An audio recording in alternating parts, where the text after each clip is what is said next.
This is Glenn Hauser with World of Radio, 2281.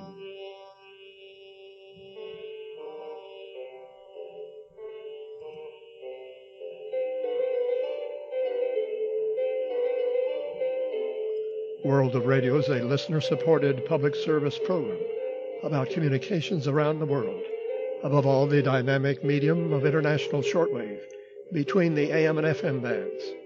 On this edition, recorded February 6th, Alaska, Austria, Brazil, Canada, China, Cuba, Egypt, Europe, Falkland Islands, Germany, Indonesia, Italy, Japan, Myanmar, Nepal, North America, Scotland, Slovakia, Spain, UK, USA, Vanuatu, and the propagation outlook.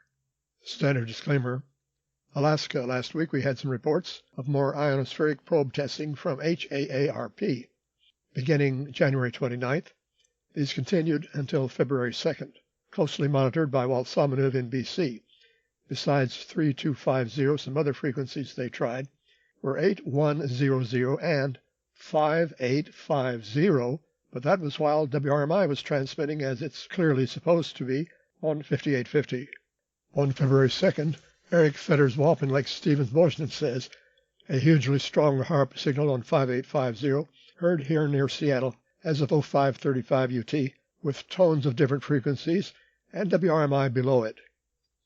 And Tony Pavick in BC also says, serious tones wiping out co-channel WRMI until ending at 0600 UT, a perfect signal on February 2nd.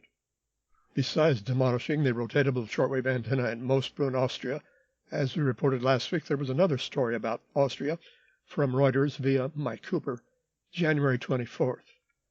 Austrian national broadcasters' reporters say far right wants to destroy it.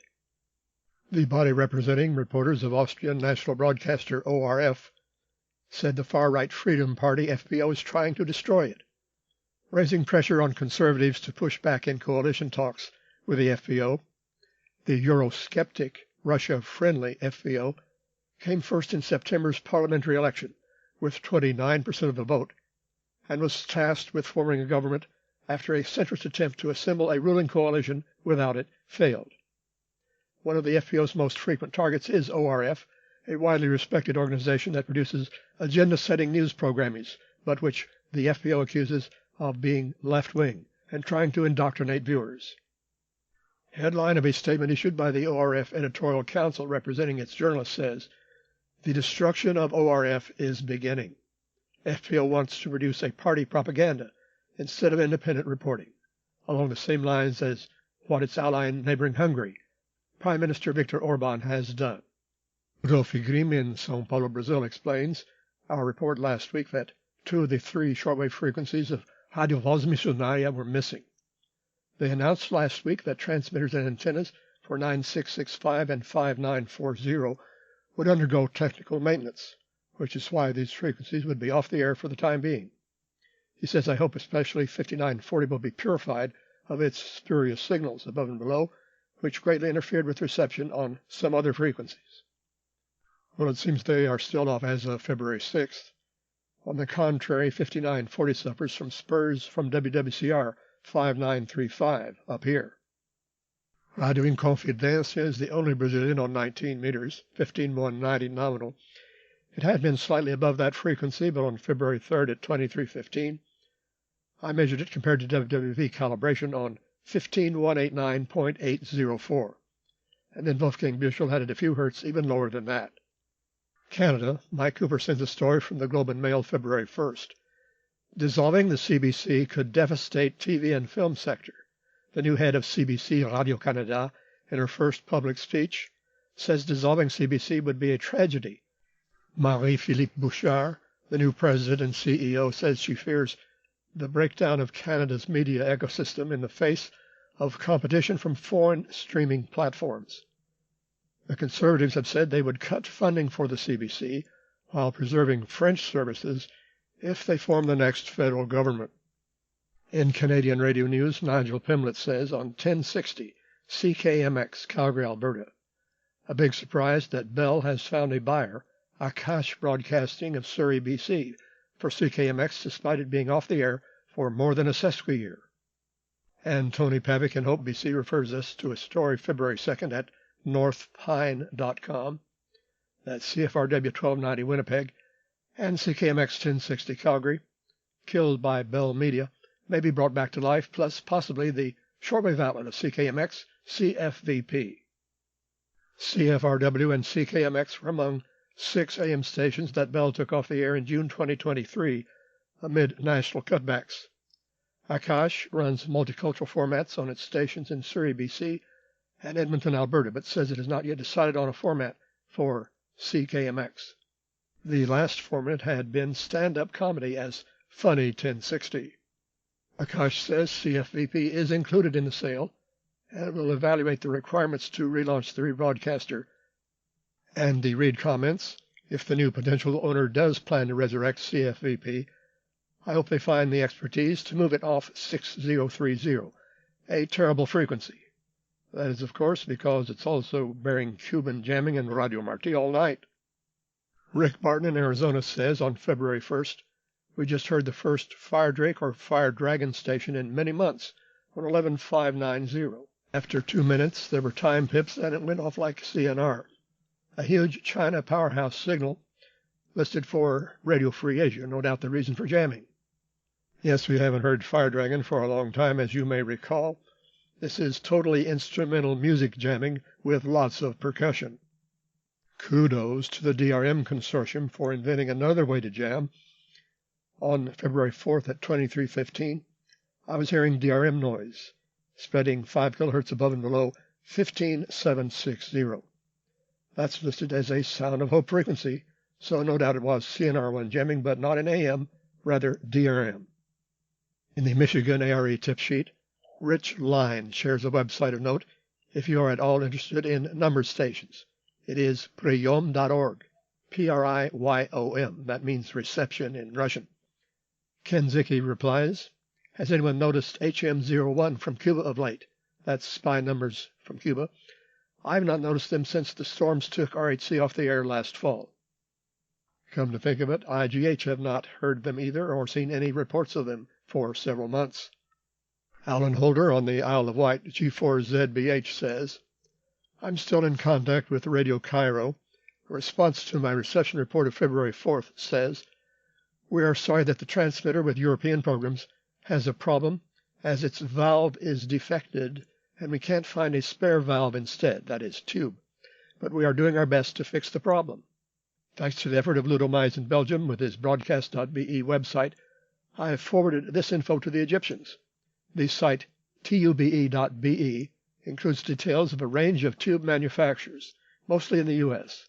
Let's hope that ERU in Egypt make some inquiries and finally manage to sort out the bad modulation. 9890 is on almost daily, except Mondays for some reason, at 19 to 20 in Russian and 9900 from 17 to 19 in Turkish. Both beam north at 5 degrees. He says still a strong signal here in the UK, modulation a bit muddy but listenable. Filed under Europe a petition to the European Union. Preserve shortwave broadcasting infrastructure. It's at kurzwellenradio.wordpress.com on February 5th. A petition to the EU has been started from Spain, urging the EU to take immediate action to preserve and maintain the remaining shortwave broadcasting stations in Europe. It's at www.change.org. Look for Preserve Shortwave Broadcasting Stations. Shortwave may not be chic, but it is resilient. This continent has moved closer to war and sees growing numbers of disasters caused or exacerbated by climate change. Bypassing censorship, too, is becoming an increasingly relevant task. Neither medium wave nor shortwave should be done away without public debate. Think about it, and if you agree, please sign the petition. Ron Howard in California got a QSL from Falklands Islands Broadcasting Service years ago when they were on shortwave, but now he's listening to it on medium wave, since there is a remote receiver actually on the Falkland Islands. The frequency is 530. And this was just after the news at midnight UT, February 2nd. The latest. I'm Susan Bookbinder.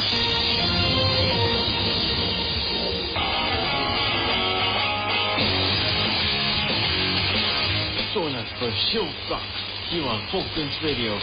on Sunday the 2nd of February. The Saturday Night Show On Falklands Radio. Put your loving hand out. Thursday, February 13th is World Radio Day, and here's a special broadcast that Christer Brunstrom informs us about on behalf of the Swedish DX Federation.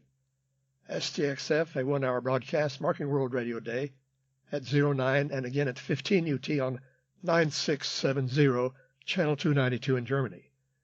It's mainly in Swedish, but has 2 segments in English, including a talk on the mysterious number stations and an interview with Jonathan Marks. Between the various spoken features, music including the world's shortest music programming.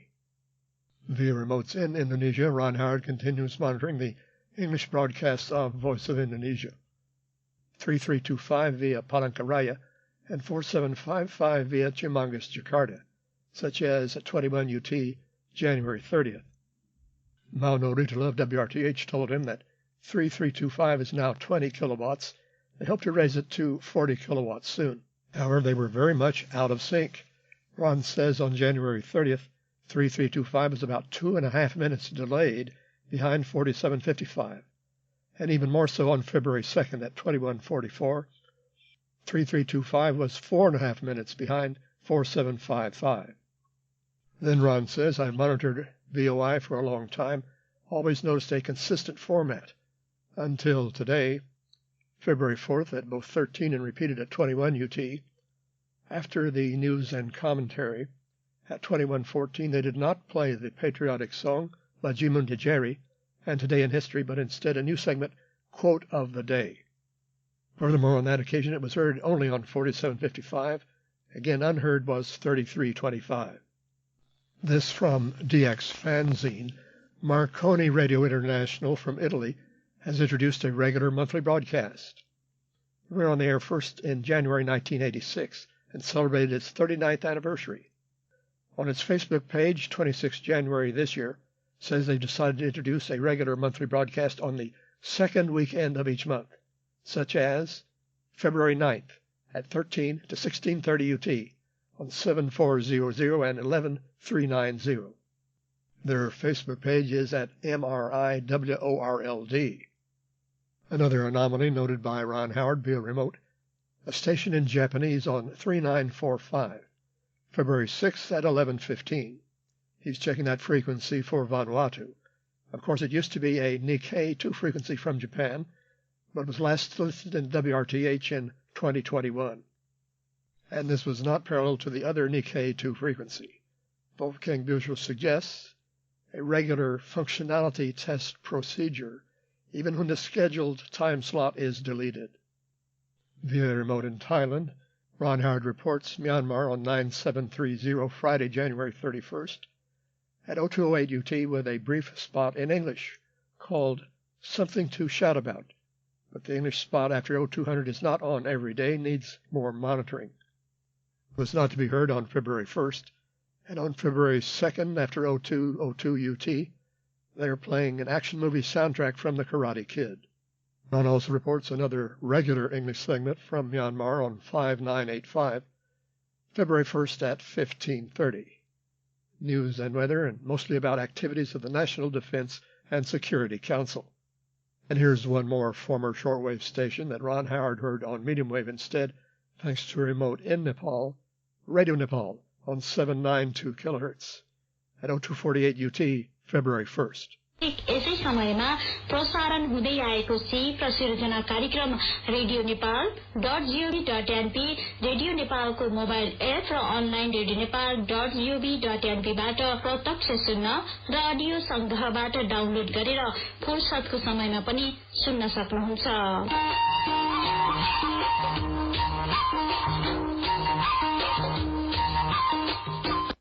The Media Magazine you monitor with your mind. World of Radio 2281, a non-commercial service, as is our website, worldofradio.com.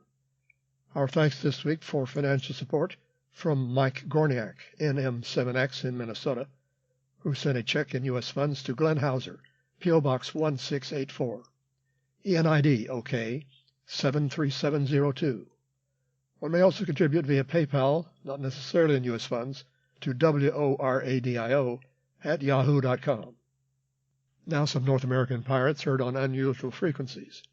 Using a remote in Massachusetts, Dean Lindbergh in New Zealand reports 3315, 2318 UT on 26 January, unknown location in AM with frequent bird chirps. ID is free radio for free men, the voice of the Sons of Liberty. Songs by David Bowie, the All-American Rejects, and Frank Zappa. In the NASWA flash sheet, Mark Taylor in Wisconsin reports on 4032 USB, Ball Smacker Radio, February 1st at 0244. Ron Howard reports on Hikari FM, 11529.9. Heard January 30th via remote in BC at 0302 UT, and February 1st to remote in Alberta at 0306, playing Japanese songs and announcements. And he got an email reply for his January 30th report. He says, I've recently realized that having a good connection to ground may not be the best thing. The grounded case of the transmitter was detuning the dipole, hence the signal strength issues. I have choked the ground connection and isolated the shortwave transmitter from other equipment, so that should be fixed. I also have a signal on 1620 kilohertz, but I doubt it will ever reach California. I'm experimenting with it and experimenting with transmitter designs. It should be easier to get signal from now on. Looks much better on the remotes. Sorry I didn't realize this and fix it earlier. The song you heard is Natsukage, or Summer Lights, from the TV show AIR by Leah. One of my favorites, but not the original version. Scotland Non from Kurzwellen Radio, Radio 6 International have announced they'll be on shortwave every Saturday night from 19 to 20 UT on 9670 via channel 292 Germany. A parallel transmission on 1323 medium wave via northern Italy has also been scheduled but postponed. In his shortwave program Spotlight column in the February NASWA Journal, Uncle Bill Tilford writes, several months ago there was a lot of concern about the implications of restructuring of Slovakia's broadcasters, including RSI, to a new iteration of STVR. The fear expressed was that RSI would become a mere government mouthpiece. I'm happy to report, after intensive daily listening, to which I am now hooked, RSI is anything but that as of press time. Slovakia Today includes a news compilation of various media from across the political spectrum, and some of the frankest political commentary you'll hear on any government-funded station anywhere. There are 3 WRMI relays in English to North America of RSI. Midnight 30 UT on 5850, 1:30 on 5800, and 22 UT on 5850. Also to Europe at midnight 30 on 15770. The latest missing frequency from Spain is 12030, which aims toward the Middle East, but often heard well here off the back. It was not on the air during the English broadcast at 23 UT on February 3rd or 5th, but 9690 for us was coming in very well. From the AIB newsletter, the BBC has said it strongly rejects the decision by Russian authorities to designate Ilya Abishov and Elizaveta Vogt as foreign agents. BBC News Russian journalists have been singled out following earlier designations of 4 others. The global director and BBC Deputy CEO Jonathan Monroe says it has now become a routine exercise for the Russian authorities to add BBC News Russian journalists to their list of foreign agents. These journalists have our total support. Gavin Waters in Victoria sends a story from Cincinnati Public Radio, January 22nd, WVXU, about the reopening of the renovated VOA Museum in Westchester, Ohio. That's what used to be known as the VOA Bethany transmitter site. Bill Tilford says I went through it before it closed for renovations. It was a worthwhile visit then, and I hope to see the new version soon. There's a lot more than just VOA and WLW there. Those would be reason enough. The Crosley family was into a little bit of everything. It's at 8070 Tylersville Road, 1 mile east of I-75 in Westchester Township. Open weekends, noon to 4 p.m. Cost is $10 for adults, $9 for veterans and military, children 16 and under free. Richard Langley in New Brunswick wonders about music time in Africa on VOA, not heard for quite a while. hard to find on their schedule, and apparently not on the air at any time there is shortwave transmission. He did find it on a stream Saturday or Sunday at 20:05 UT. Alan Rose says it's on another stream at 15:05. You can reach these via the hit list at worldofradio.com. Mike Cooper forwards a story from Conservative Daily News, headlined, "It's Time to Yank Funding for All Foreign Media, Parroting Anti-American Propaganda." What's he talking about? Oh, it's USAGM stations. John Figliozzi replies, "This is BS. What the right wing wants is a broadcaster only parroting its policies and nothing else. What VOA and other stations did best is display the breadth and depth of perspectives and opinions within America.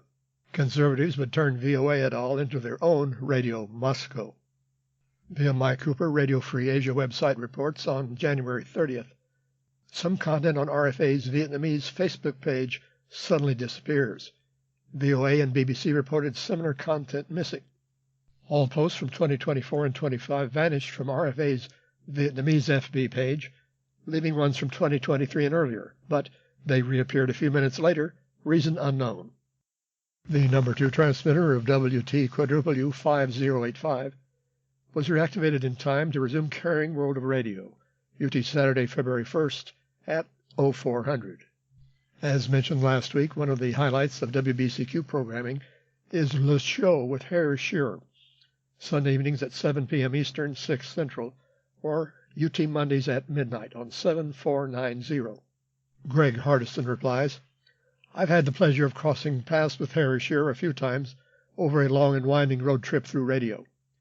He's arguably our most brilliant living satirist.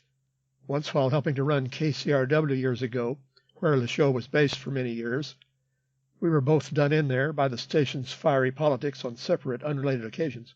It seemed I was able to make an impression on him by being one of the very few who knew about WBCQ, and its important significance to him as a worthy outlet for the show. Knowing and working with Harry was one of life's rare treats. His signature program wholly defies description in its wily creativity. Listening to Le Show will certainly prove to be the fastest hour of your week. Alongside WBCQ, Harry Shearer's Le Show is heard via podcast and on several public radio outlets, now originating at WWNO in New Orleans. An archive of recent weekly editions is at www.wnyc.org/shows/le-show. I cannot recommend Le Show highly enough to give it the credit it deserves.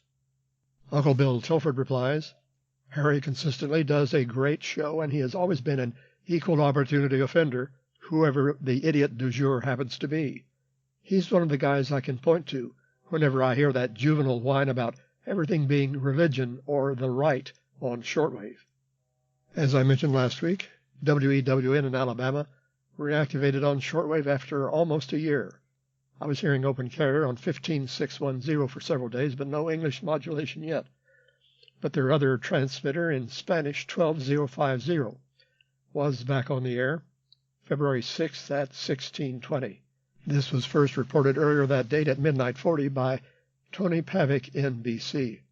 Strange that 12050 is much weaker than WWCR 12160 at a similar distance.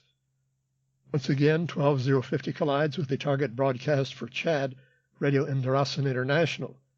At 18 to 20 UT, the first hour via Wolverton, UK, the second via Ascension. I checked remotes in South America and found nothing but Ascension was heard after 19 on 12050. Still waiting for English to resume on 15610. The previous schedule had it starting at 19 UT. In his NASWA Journal column, Uncle Bill Tilford makes a modest proposal to George Soros. Now that you're committed to investing over $400 megadollars US in medium wave broadcasting in North America, I would like to bring another part of the broadcast spectrum to your attention, the shortwave bands. In the U.S., private shortwave stations are a financially endangered species and carry what critics usually characterize as a disproportionate amount of extreme right-wing commentary and often fringe religious programming. A shortwave listener who scanned the bands for U.S. stations could get a very distorted impression of the U.S. unless they also consumed other U.S. media. This impression could be addressed rather effectively with an expenditure of probably less than $1 megadollar U.S. per year, including airtime and program production support. Now some U.S. medium wave news from NRCDX News.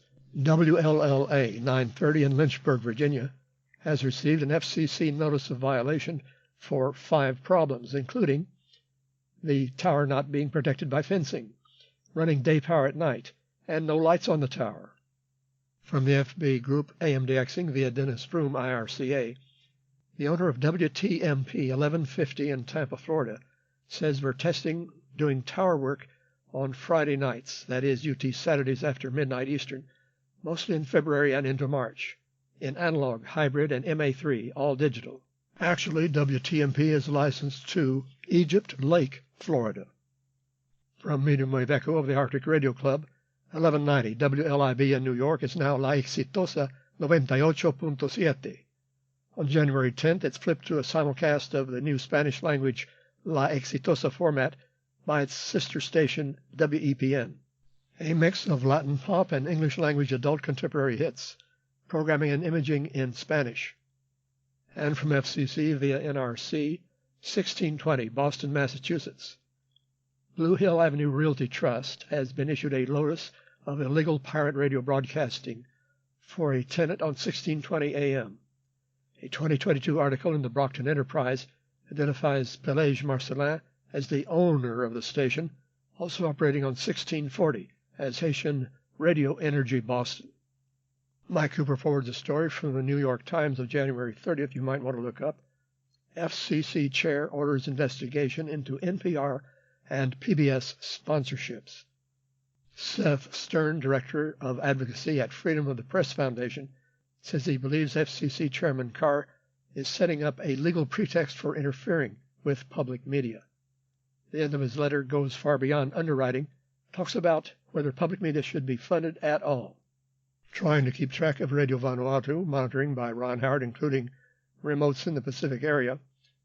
He says it was off the air on February 2nd and February 3rd, not heard on any of their usual frequencies. Also silent on February 5th, so he inquired of the station and got a quick reply from Warren Robert, the manager of technical services, but he only sent some schedules, changing each month a different lineup of times and frequencies. But for February, this is what he says. Starting at 19 UT on 5040, at 20 switching to 7260, at 23 to 9960, and from 07 until 13, 7260. But still not heard on any of those. February 6th, presumably aspirational. The propagation outlook from SWPC issued February 3rd. ANK indices peaking at 20 and 5 on February 13th and 16th. 25 and 5 on February 28th and March 1st. G1 minor storm levels. The quietest periods of only 5 and 2, February 7th to 9th, and 20th to 26th. Solar flux dropping from 215 February 6th to 180 on the 15th and 16th, and up to 205 by February 28th. Solar activity expected to be at R1 to R2, or minor to moderate levels, throughout a majority of the outlook period, all due to numerous significant solar regions expected on the solar disk. For much more info, consult our website, worldofradio.com. With many thanks to all our contributors and stations, hoping you'll hear me again next week, Glenn Hauser concluding World of Radio 2281 with a standard disclaimer.